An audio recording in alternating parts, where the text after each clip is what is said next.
Kapan orang mulai melakukan kegiatan memanah? Ribuan tahun lalu memanah sudah dipakai dalam mempertahankan hidup.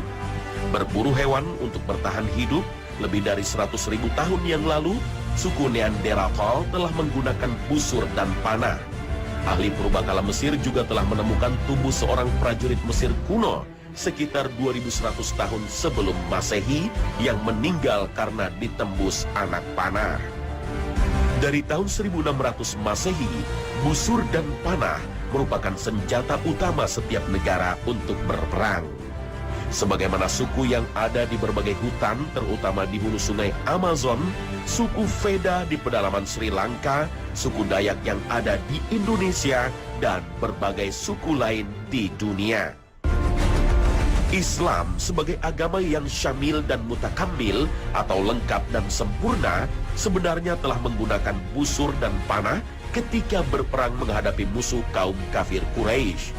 Rasulullah sendiri sangat menyukai latihan memanah.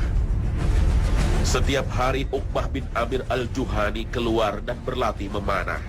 Kemudian dia meminta Abdullah bin Zaid agar mengikutinya. Namun sepertinya ia nyaris bosan.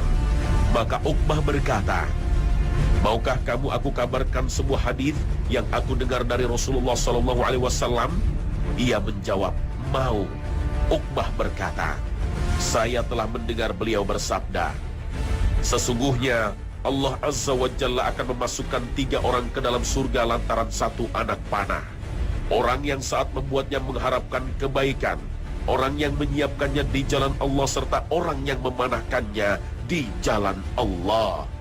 Beliau bersabda, "Berlatihlah memanah dan berkuda, dan jika kalian memilih memanah, maka hal itu lebih baik daripada berkuda."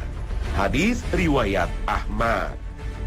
Rasulullah memiliki senjata panah yang sekaligus dijadikan sebagai salah satu senjata utama dalam berperang.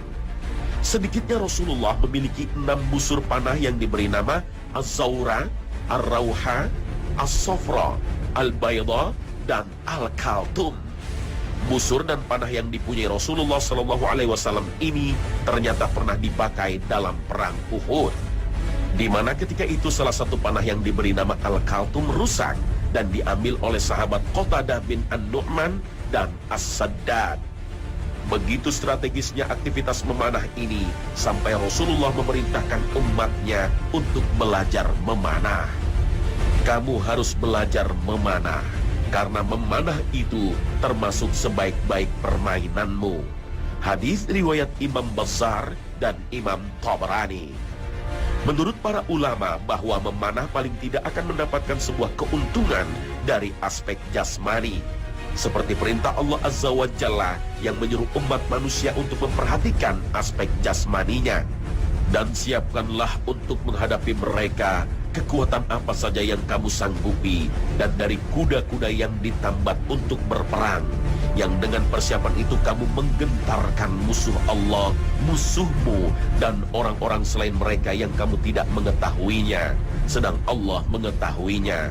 Apa saja yang kamu nafkahkan pada jalan Allah, niscaya akan dibalas dengan cukup kepadamu, dan kamu tidak akan dianiaya, dirugikan. Al-Quran Surah Al-Anfal ayat 60.